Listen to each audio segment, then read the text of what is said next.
Welcome back to Unpublished Opinions, the podcast where we talk about what everyone thinks but never files.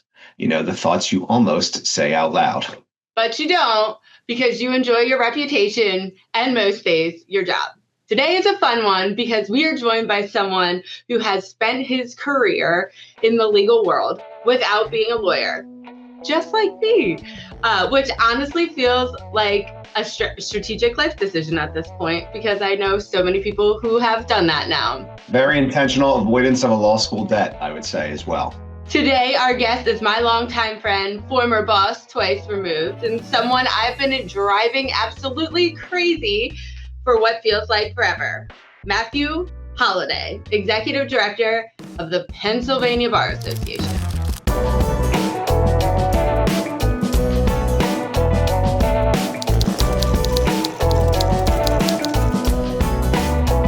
I love what you've done with your office so that when you're on a Zoom, we get to see all of your diplomas, certifications, and accolades conveniently behind you.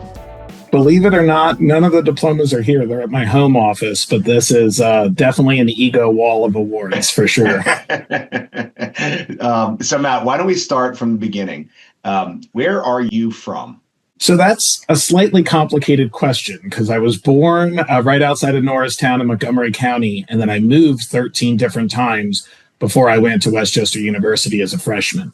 However, what I would say is most of those, I think 9 of those, were all around Delaware County. So believe it or not, I got a lot of Delco in my system. Okay, but you're pandering to the right crowd. Of course. When you're growing up, were you thinking like, I want to be a future executive director of the PBA, or how did you get to where you are? You know, that is a kind of crazy tale, but I definitely always had the vibes. I mean, I learned how to tie my own tie at 5, so I was destined for this, I think. But it was a winding path. The first thing I wanted to do as a kid that I can ever remember was be an assistant district attorney. I saw an episode at a friend's house of Law and Order in the background, and I heard those are the guys who protect people from the bad guys, and I thought, that's what I want to spend my life doing.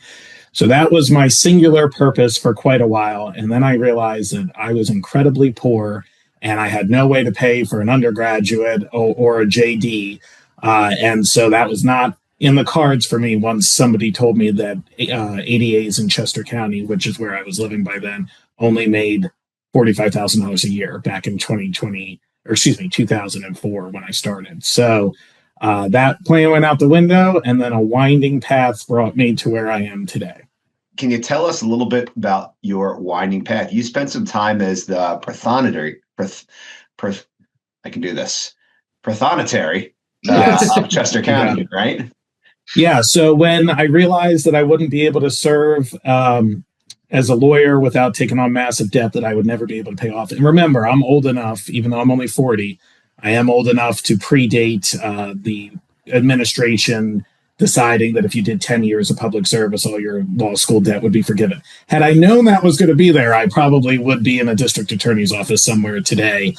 But at the time, it was not. So essentially, when I pivoted from that, I decided I was going to go into politics to make a difference. And I managed a number of campaigns during college and right after college, got myself appointed as the chief of staff for the state representative for the Westchester area. And I did that. That was my first real adult job, essentially. And I did that for 5 years, and then was very active politically in Chester County, where I had fallen in love with Westchester and decided to stay. I was almost fanatically obsessed with Chester County, actually, so it's a miracle that I don't live there anymore. But eventually, I decided that I needed to run for office myself rather than just be holding the fort down for the elected representative. And so the position of prothonotary came open. That's when I had the pleasure of meeting Rachel. She predated me in the prothonotary's office. So I got to meet her in, I guess it would have been January of 2016. So we're going on 10 years, Rachel. And I did that for 4 years and then became the Chester County Bar exec. I did that for 3 years. And then that's when I decided to take a big chance. And the executive director of the PBA, who had been here for 24 years, was retiring, and a boatload of people put in resumes. I think they had 232 resumes, and somehow I conned them into giving me the job. Was there something about being executive director in Chester County that like immediately clicked for you, that you said, like, not only do I like this job, obviously, but I might want to take a shot at a statewide executive directorship? Sure. So, and that's when Rachel worked for me for the second time. I hired her to come back and work for the Chester County Bar Association. Don't get any ideas, by the way, Bubba. Listen, I'm just saying, she was mine before she was yours. But anyway, so that was the second time. And I had an amazing team. I was the COVID ED, unfortunately. I literally took the job 3 months, 2.5 months before COVID hit. So we were one of the only county bars to get through COVID with in the black. We were careful with our expenses, but we kept our engagement up. We didn't really lose a lot of members because we found virtual programming very early on. And then in all honesty, we probably reopened long before a lot of other people did, once the pandemic started to get a little more safe and vaccines were out and whatnot. And so I really enjoyed the work. It was a natural fit after having known all the lawyers from being the Prothonotary. I was a bit nuts when I was Prothonotary. I think I went a whole year without taking a single vacation day. He also gave up his parking spot and bought everyone lunch on their birthday, like a crazy person. Yeah, my parking spot went to the Employee of the Month. That's true. I forgot about that. But I was able to walk to work. So, I mean, it made sense. But I worked the counter all the time, so I knew all the civil and family attorneys really well. I was up in court quite a bit because in Chester County, the court clerks report to the Prothonotary on that side. And so ultimately, it just felt like a natural progression to continue to work with lawyers since I knew so many. And we did really well during those 3 years. And when Rachel came on as our events and marketing person, she did a fantastic job.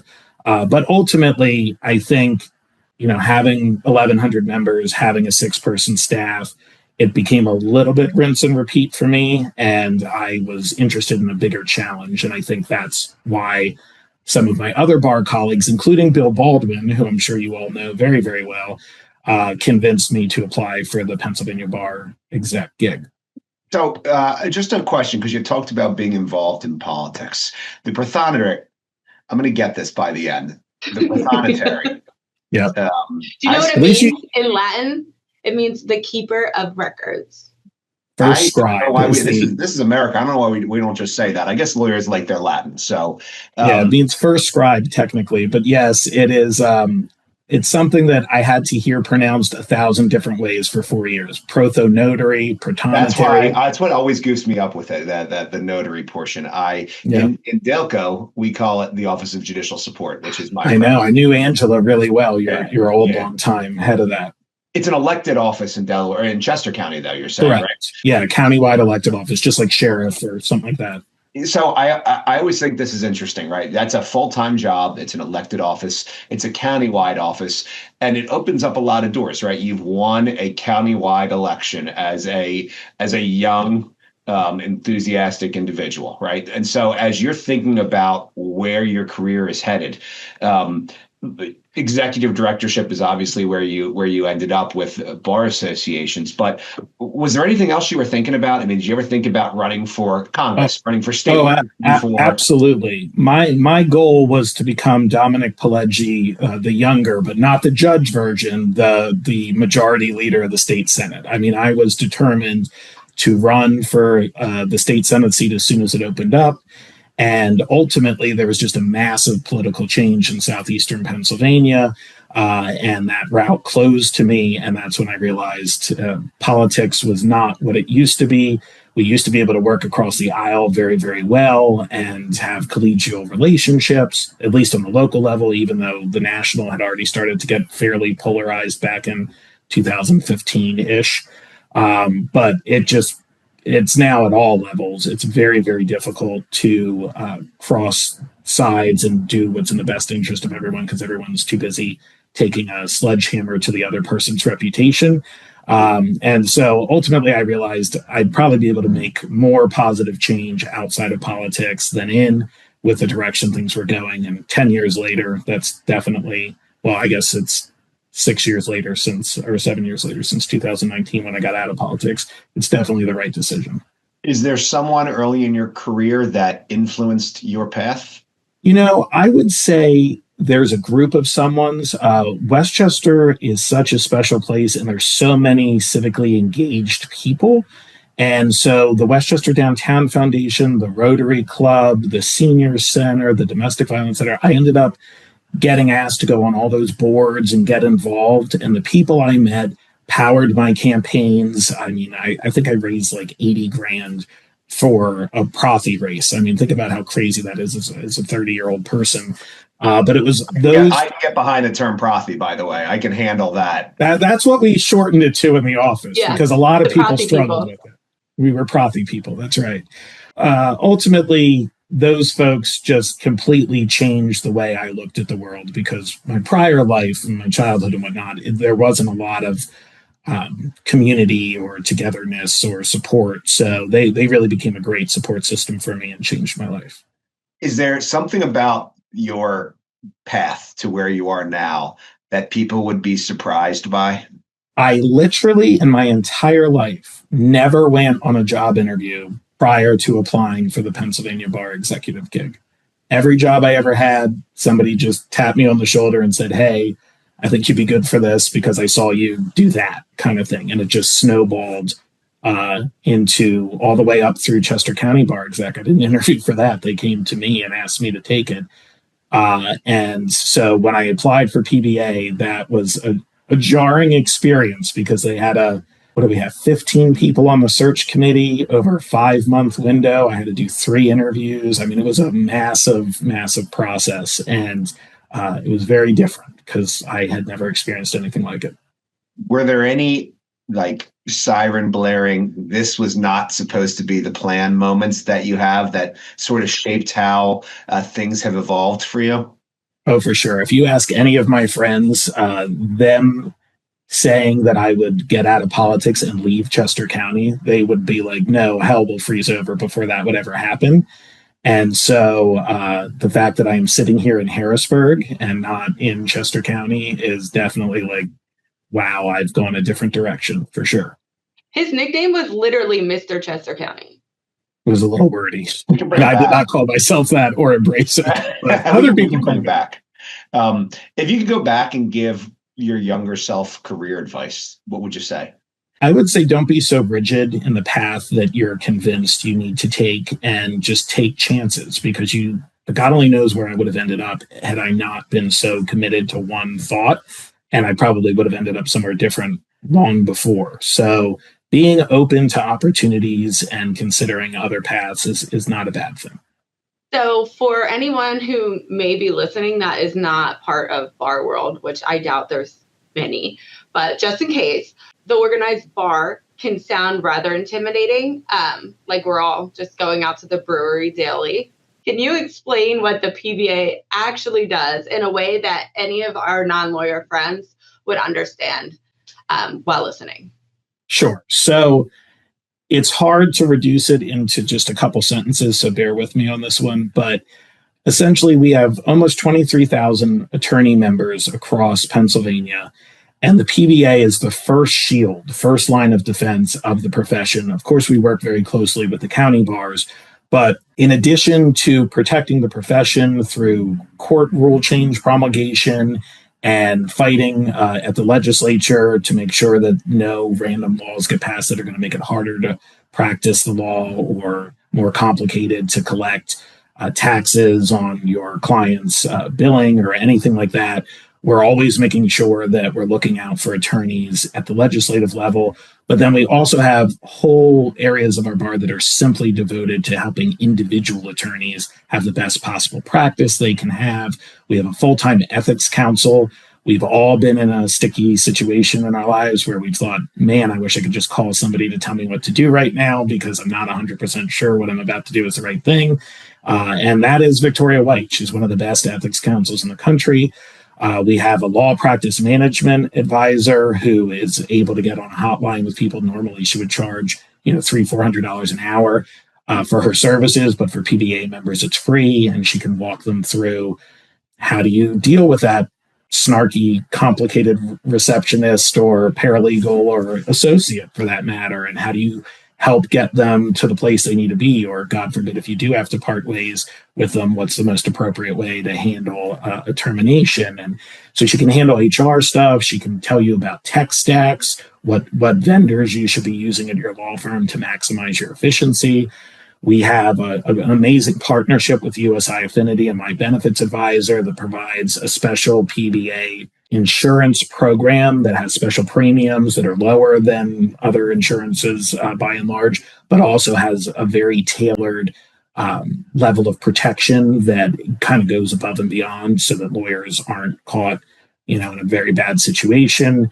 We have discounts on dozens really, different products. And then we have just teams of people who turn out literature. We have a magazine. We have a every other week newspaper to keep people up to date on what's going on in legal issues in the state and beyond. We have, I'm leaving out 1,000 things. We have a ton of meetings to convene people in person and virtually. We have 18 different sections that are specific practice areas of the law where people can connect from all over the state and ask their questions that they might not want to walk down the hallway and ask another attorney in their own firm because they might be a little bit embarrassed. They can go to the listservs and ask people from across the state their opinions on how to handle a situation. We've got 60 different committees. It's a big operation. We have 77 staff. So the PBA, when Rachel calls it bar world, between us and the county bars in Pennsylvania, if you wanted to, you could basically spend 300 days a year attending bar activities and functions and living inside this bubble of lawyerdom.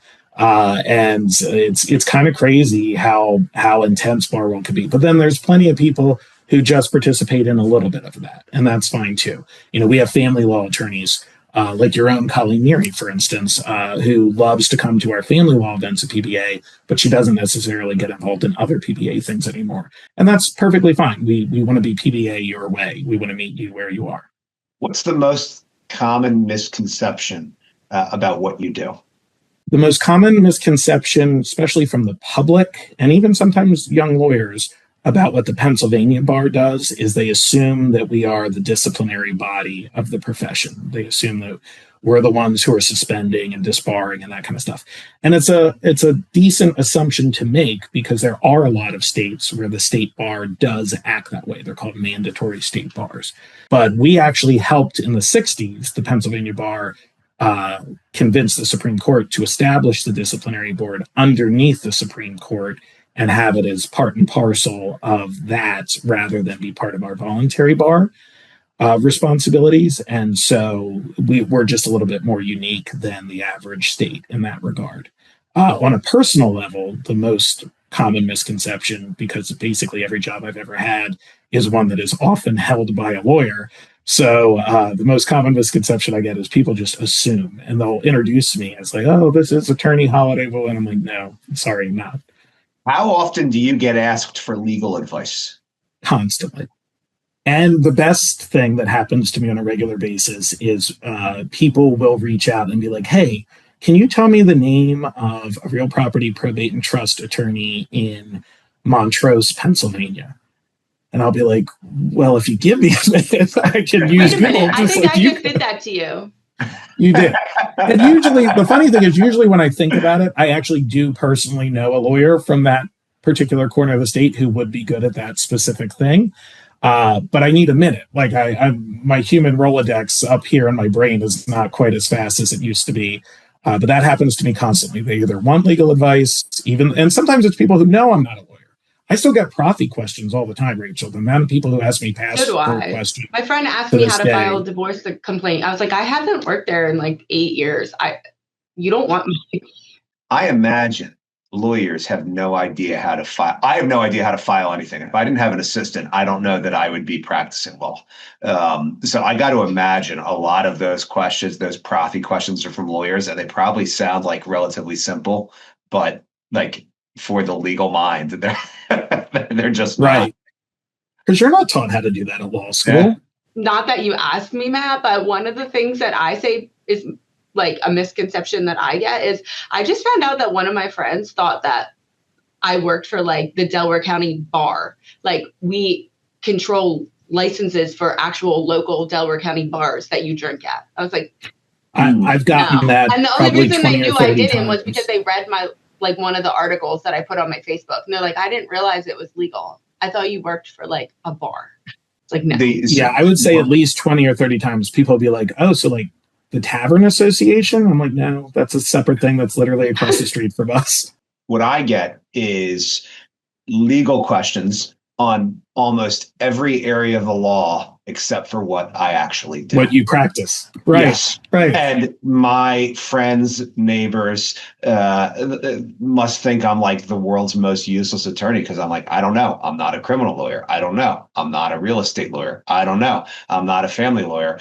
I can get you to somebody. They're like, no, we actually, one of the things that we used to do, this is a good idea for everybody involved. We used to organize, Len, I think with the Inner Court a couple of years ago, and this was something that Len like sort of championed, is a CLE that was like cocktail hour questions. And it was like lightning round questions that you get about like newsworthy cases, things that like, things that are in the news. Everybody wants your opinion on the Britney Spears guardianship or the Johnny Depp and Amber Heard legal feud.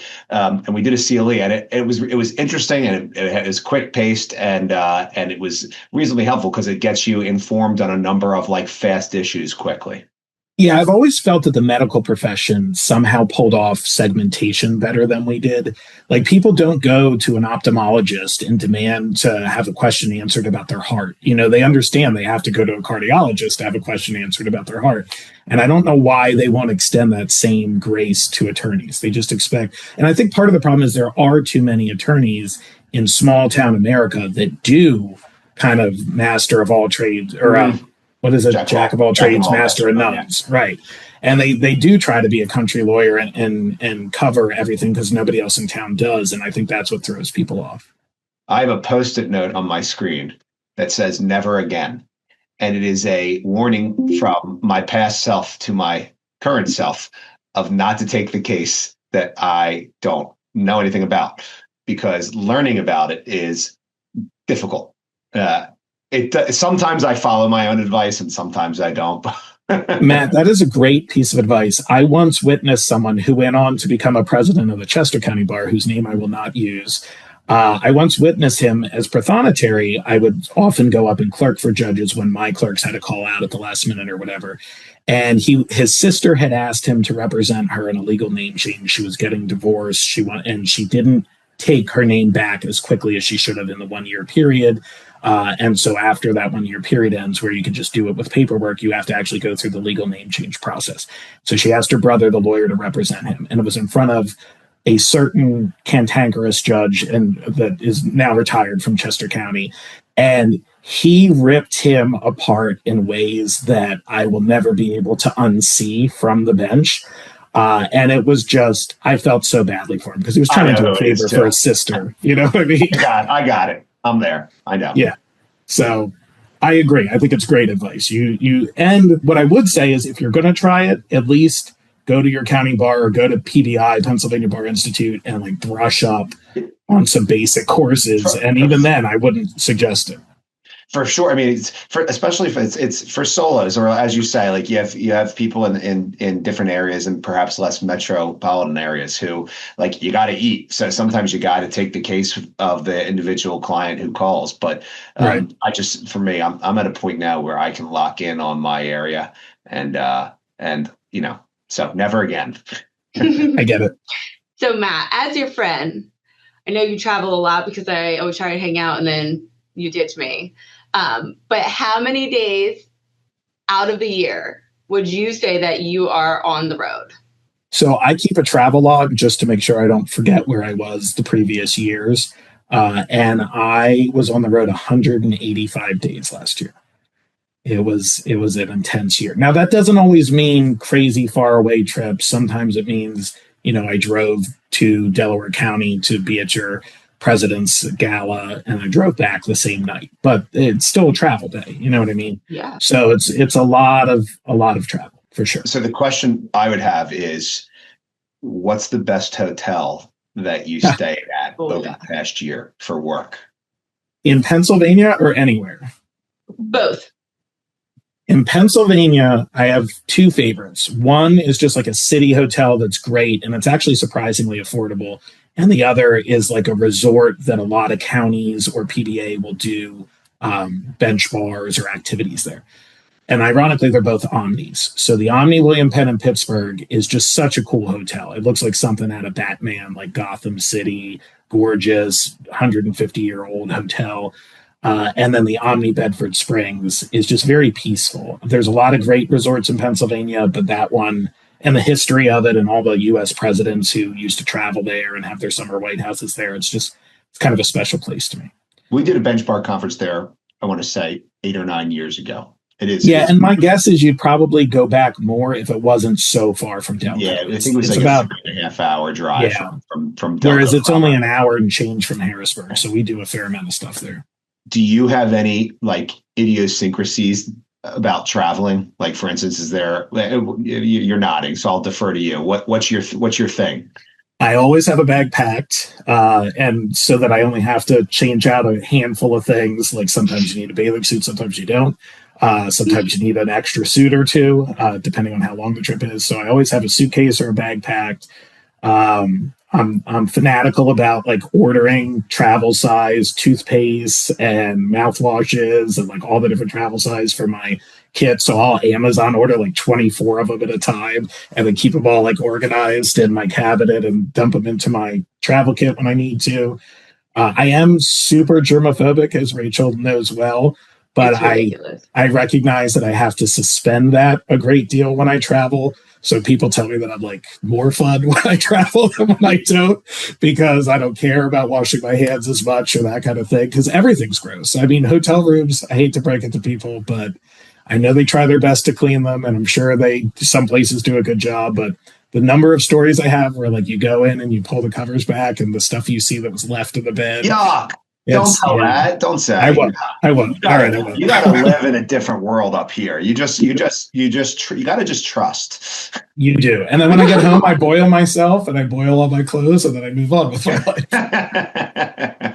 All right. Let's talk about something that is important to both the PBA and the Delaware County Bar Association. That's getting people involved. I think that's something that all of us really care about and want to see happen for both the PBA and the Delaware County Bar. Right. Like it's sort of a tightrope that you have to walk, right? Because everybody's busy, right? People have families, people have obligations, people have work. But when people do get involved, like, good things happen. So like, can you talk a little bit about, from your perspective, what the biggest thing people are missing out on if they just sort of stay on the sidelines and don't get involved? Absolutely. Whatever you believe is the origin of humanity, whatever your value system is, there is no doubting the fact that we are meant to be a tribe of people. We are meant to have connection. We are not meant to be solitary creatures. And so I think that so many people, you'll often hear lawyers joke and tell law students or people who are interested in going to law school, like, don't do it. Don't go into the practice of law. And it is a difficult profession. But I think the lawyers who make those jokes tend to be the ones who are doing this the hard way, and they're doing it alone or with a handful of law partners, and they're not taking advantage of all the benefits that exist for them and the group of people that could be there to help and support them on this path. And so what I would say for the Pennsylvania Bar Association, and Matt, you, and as well as the Delaware County Bar Association, and Matt, you have a flag over your shoulder that says join or die. And that's meant about the colonies and the revolution with Great Britain. But in reality, I think that there are so many lawyers who are missing out on such fulfilling experiences and toolkits and benefits and everything else by just simply saying, I don't feel like being more involved. I don't feel like giving up any time. And a big thing for us is meeting people where they're at. Not everyone can attend every single bar event. That's just not possible. I mean, you in your year as president, you will very likely go to everything, and you and your family had to make a conscious decision to make that sacrifice. But nobody expects that of the average member. We just expect them to find a little connection to the organization and dive in a way that works for them. So I really do think they're missing out on relationships, mentorships, connections, benefits, and products that could make their lives a lot easier. Do you have like a story from Chester County PBA anywhere where you were involved with the bar where you saw someone really find their place? Like, could you think of a specific person? You don't have to name them, but where you watched them kind of find their place. Maybe they were hesitant to join.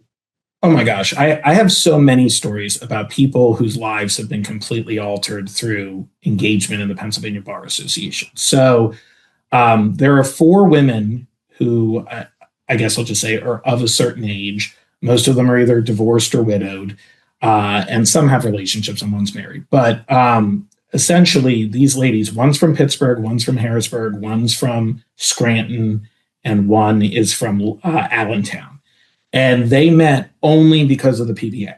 And now they go on 2 to 3 trips around the world a year together. They are like best friends. They sit together at everything. And it's really special because they didn't meet until they were in their 50s.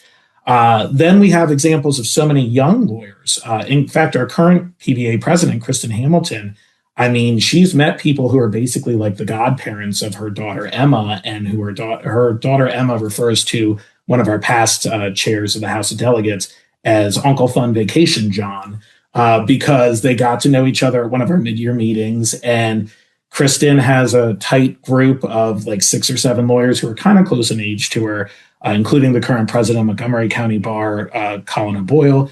And they just click. They text each other almost all day long, funny things that are coming up. And it's a way of blowing off steam, you know, when you have that client who freaks out on you for no good reason. It's a way to share with other people.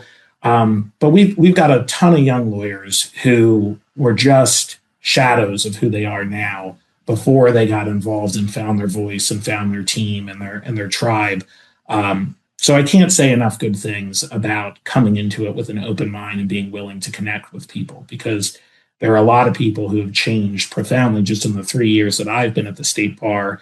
And I can only imagine if I stay, you know, for a career, what I'll end up seeing.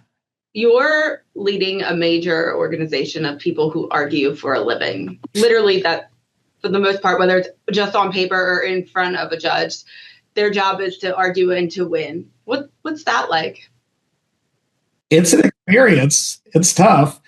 I am very fortunate that some experiences I had in my youth with folks who like to argue now pays dividends to me in the fact that I can basically, I'm not going to pretend that I could get Middle East peace handled, but you can send me in a room with 2 people who don't like each other very much, and I will help them find some consensus. Or I'll come up with some sort of creative third path that neither of them thought of or wanted, but is a fair enough compromise, and they'll accept it. Our board is fairly congenial. One of the things I always crack up about with our board is like, sometimes I'll go in there and be like, hey guys, we're going to sell this building for $3.7 million because we're not using it anymore post-COVID. What questions do you have for me? And they're like, I'm sure you did a good job, Matt. Everything's great. And then other times they want to fight over like the placement of a comma in a special statement we're going to make or something like that. So sometimes we joke that it's the board agenda item that no one's expecting will end up being the hour-and-a-half discussion. And it happens. And you know what? That could be a good thing, too, because we do need to hear dissenting voices. We do need to hear other perspectives. But I imagine at some point I'll be put on blood pressure medication to help me get through the rest of this career. I'm shocked you haven't been yet. How does it work with the PBA, where obviously you have, you know, over 20,000 lawyers, and like how does the progress up move if you're interested in getting involved, not just in the PBA, but in PBA leadership? So I'm glad we have time because this is a complicated answer. So we have a House of Delegates, which you both know about because Matt, you serve in it, and Rachel, you attend those meetings. So that's about 350 lawyers to 400, somewhere in that range, depending on the year, from all over the Commonwealth. And it's basically our version of the House of Representatives in that each county is given a certain number of lawyers they can send based on how many PBA members there are in that county. And there's a couple other specialty seats that exist, but by and large, that's how most people get to the House. The House meets twice a year. They decide what PBA policy and position is going to be on major legislative initiatives or court rules or things like that that impact the profession. They also decide whether or not we can raise dues. Luckily, I have no intention of asking them to raise dues for a very long foreseeable future, and we haven't for the last 7 or 8 years, I think. But they have that power, and then they have the power to allow bylaw amendments. So that's all at the House level. Everything else about this massive organization is handled at the Board of Governors level. And so the Board of Governors is made up of 26 people. 3 of them are our young lawyer division leadership, so incoming chair, current chair, and immediate past chair. 7 of them are officers, immediate past president, president-elect, vice president, treasurer, secretary, and the chair of the House of Delegates make up our officers. And then, so that's 10 of 26. Then we have 12 zone governors. The zone governors are really key positions because that's where we get the county bar voice represented. And so that's why they're about half of our board. So we broke up the state into 12 different zones, probably before I was born. Some of them make sense, some of them do not. I think what particularly drives me nuts is that Philadelphia is called Zone 1 and it's by itself. And then the 4 collar counties of Philadelphia should naturally be Zone 2. But no, for some reason, they're Zone 9. We are Zone 9. You're Zone 9, and it drives me bonkers. So the zone governors are elected based on agreements within the counties that make up that zone. So Philadelphia, because it's just them, every 3 years, because zone governor positions are 3-year terms, Philadelphia gets to appoint a new lawyer to be the zone governor for Philadelphia. In Zone 9, you all have a special agreement that you signed amongst yourselves that you rotate it between the 4 county bars. So within 12 years, in theory, each county would get a spot. However, because Montgomery County is a unit county and because they have double the amount of PBA members of any of the other 3 collar counties of Philadelphia, you signed a special agreement that in this cycle, they get it twice. So you have a 15-year cycle and you rotate alphabetically other than the fact that Monco pops up more than once. So Mike Price was your last zone governor from Delaware County, great guy. Zone governors have a lot of responsibility because basically, I think Zone 9, we have maybe 5,000 members, PBA members from those 4 counties, 6,000. It's a big chunk. And the zone governor is really tasked with working with all the House of Delegates members from those 4 counties and making sure that he or she is representing the views of lawyers from that part of the state. Because if you know anything about Pennsylvania, Philadelphia and the collar counties are completely different than the T in between Pittsburgh and Philadelphia. They have very different needs, very different opinions. So this is like your board. You call it the Board of Governance. Board of Governors. Do they meet? You guys meet monthly? They meet 4 to 5 times a year in person, and then they meet on Zoom whenever we need them to meet on Zoom, which in the olden days was frequent. And now, because of some changes we've made in convincing staff that not everything is an emergency and we need to lump issues together. So rather than have a ton of single issue Zooms, I would say they probably end up meeting, including the in-person, probably maybe 7 times, 8 times a year. Oh, okay. And we try to combine our in-person meetings with other events we're already doing. Our mid-year meeting, which you both were at in Puerto Rico, we had a board meeting there. The meeting we'll have in Pittsburgh, May 6th. It's our annual meeting, and there will be a House meeting and a whole bunch of committees and sections meeting and stuff. There will be a board meeting then. Then they have a board retreat in June that moves around the state based on where the incoming president wants to hold it. And then they have the November meeting, which is usually always somewhere around Harrisburg. And that's in conjunction with committee section day. During like judicial retention cycles, one of the things that comes up a lot is the PBA's position on the judiciary. And I think one of their policy positions, is that they believe in merit-based judges, right? Instead of elected officials, they wanted to change to be appointed. Is the process of that the requirement that a constitutional convention would need to be called in order to change the Constitution to make that modification? You are absolutely correct.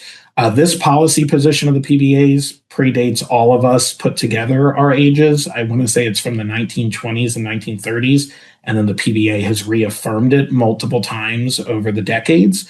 But you're right, Matt, it would require a constitutional convention to alter the state constitution to make judges appointed by merit and not elected. Yeah. So if and when that comes about, I would like to be a delegate on the Constitutional Convention. I would I like will keep that in mind. And this is going to sound. Let Tamika know. But I want that on my blurb, a delegate to Pennsylvania's Constitutional Convention this particular year. I'm pretty good at history. Don't quote me on this, but I think the last Constitutional Convention we had was 1968, I want to say. And we almost got merit selection done at that time. And then obviously it's now been almost 60 years since we've had a state constitutional convention. I don't know that it's still the burning issue in PBA's mind that it was back then, but it is still officially our policy and position until the House of Delegates decides otherwise. What would you say the burning issue is in PBA's mind?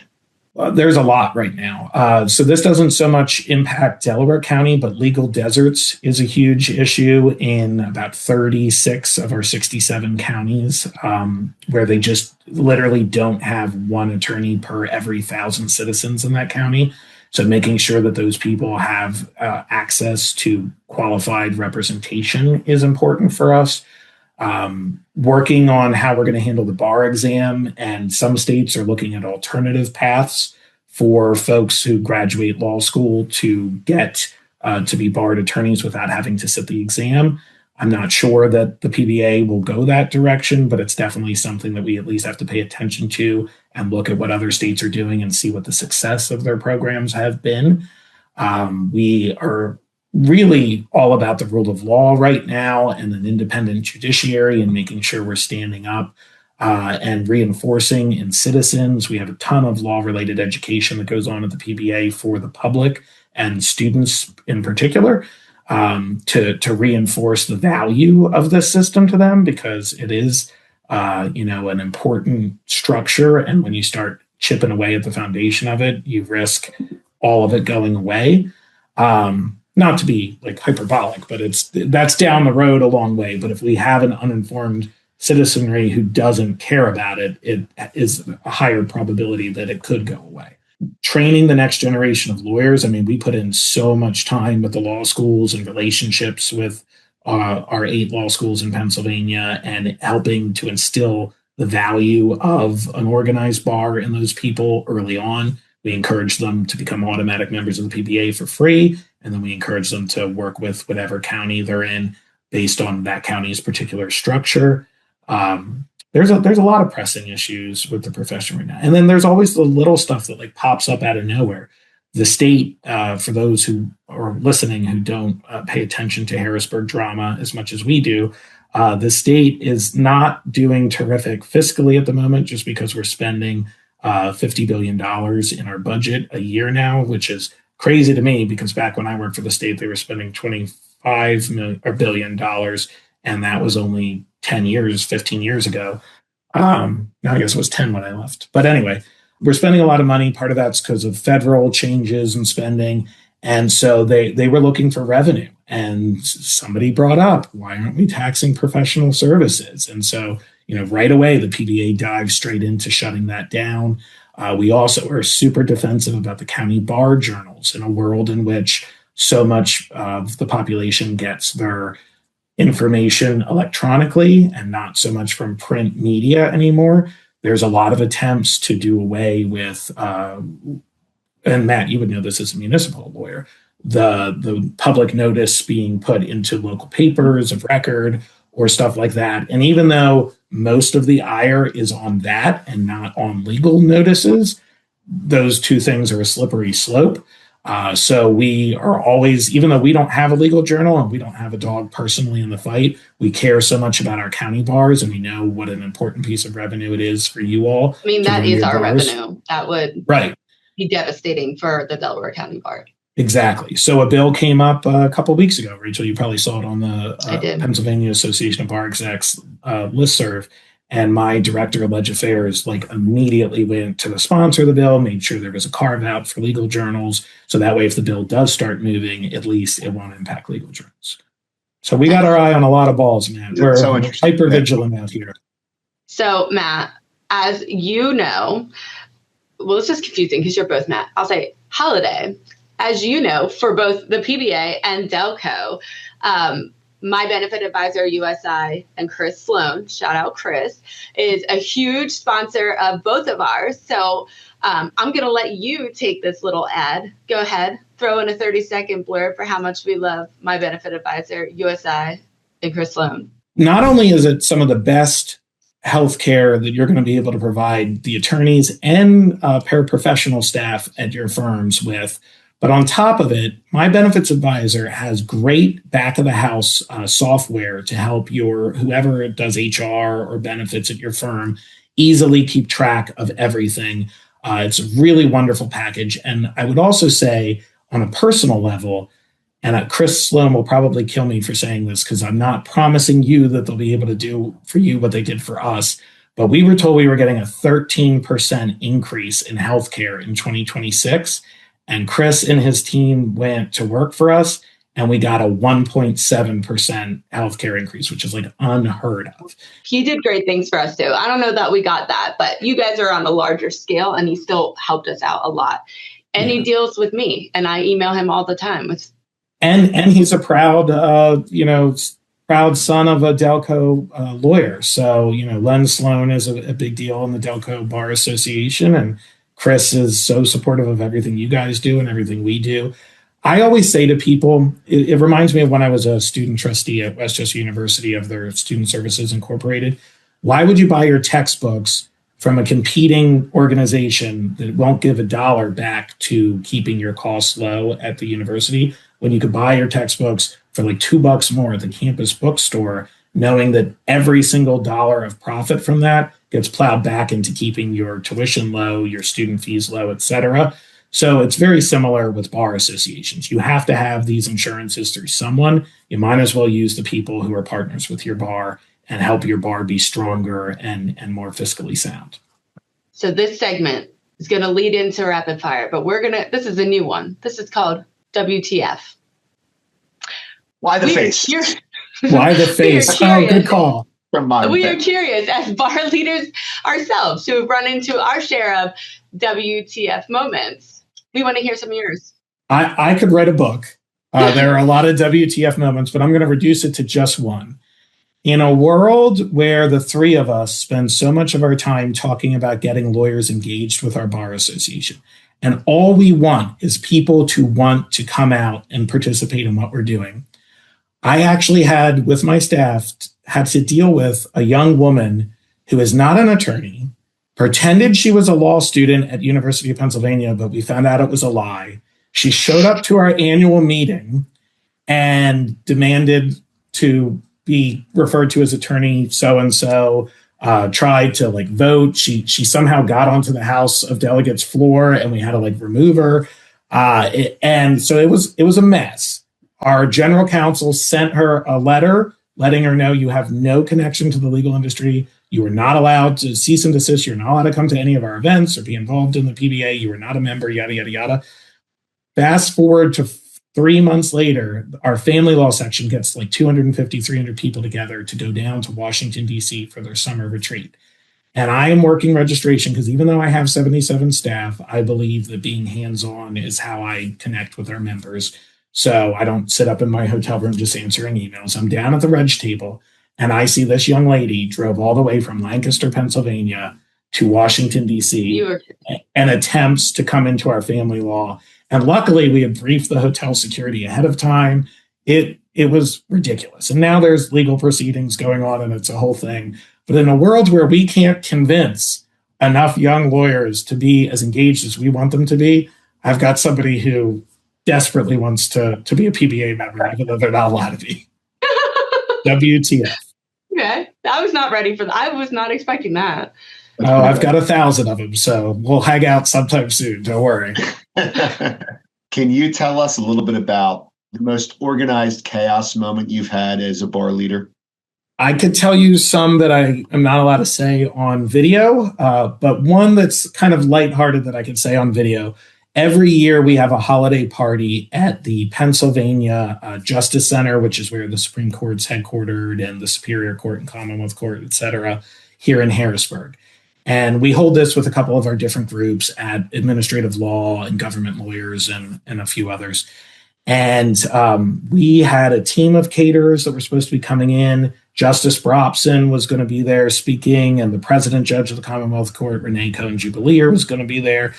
And I'm looking at my watch. And again, I have a lot of staff. They're wonderful at their jobs.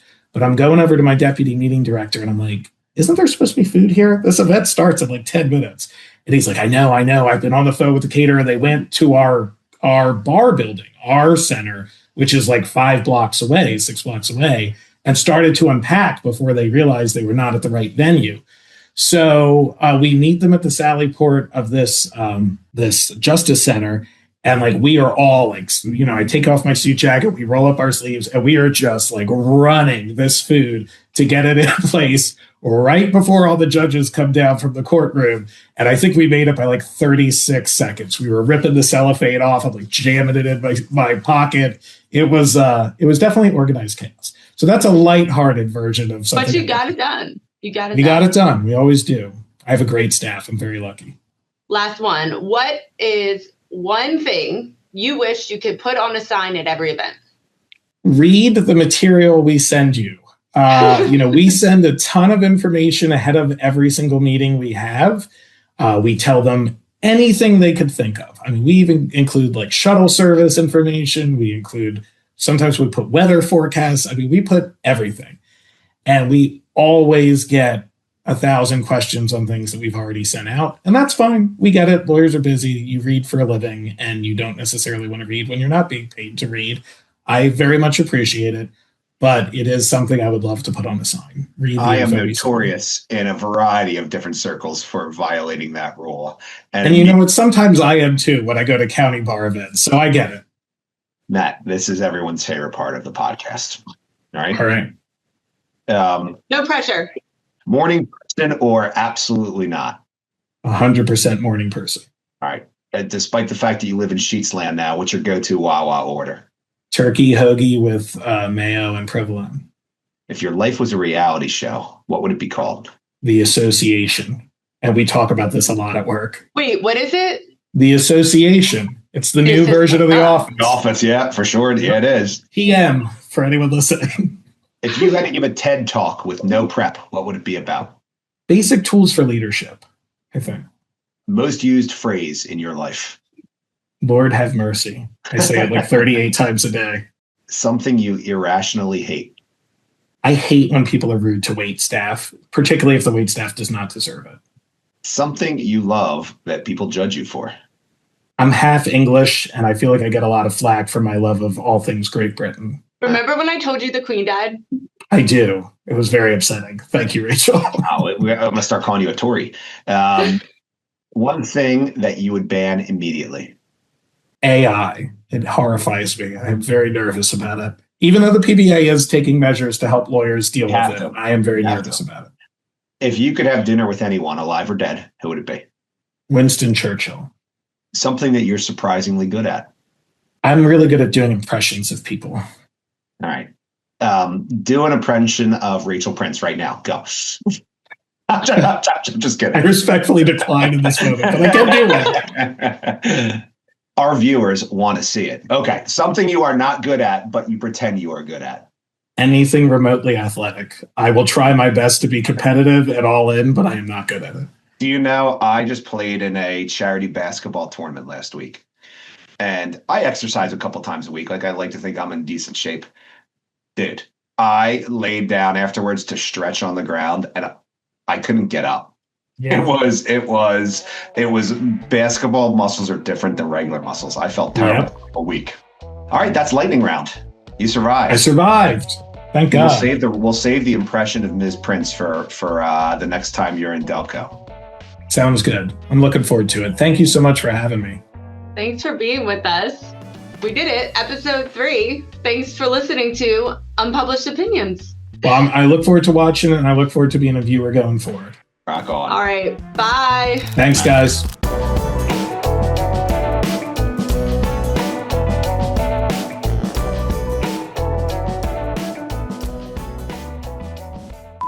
How many edits did Chad Ketty need? He didn't ask for any. Oh, nice. Did he, Rachel? I don't think he asked for any. No, he loved it. He loved it. And He loved every Rachel, second of you it. didn't ask me about your, probably because I talked so damn much, you ran out of time, but you didn't ask me about your article because I was all ready to say you hold a record for being the only bar exec to ever have a Leonard Skinner reference in your article. And yes, of course I read it. So I was all excited for that, but it's okay. I talked too much. My bad. No, that's on me. I talked way too much. It's fine. You said all the good stuff. I was thinking, I was like, I wonder if I should bring up the one time where you bought me a Boscov's gift card because I wore the same clothes every day of my life. Because I was so sore when I worked at Solidary's office. I forgot about that. I taped my shoes on my feet because they had holes on them. And you were like, please go buy yourself some clothes and some shoes. I kept trying to and I'm sorry that I do this, but I kept going off script to ask, and I was going to surprise everybody with a Rachel and Matt friendship round. We were running long. It would have been, which would have been fun, but maybe I'll tell you what. I am more than happy to come back next year for the next season of, and we can talk about completely different things. Once we get picked up by Spotify, we really think this puppy's going to take off. So absolutely. I mean, we had 176 viewers last time. We've got hundreds of viewers now. It started with 10. I'm excited. Well, I look forward to watching it, and I look forward to being a viewer going forward. Rock on. All right. Bye. Thanks, guys.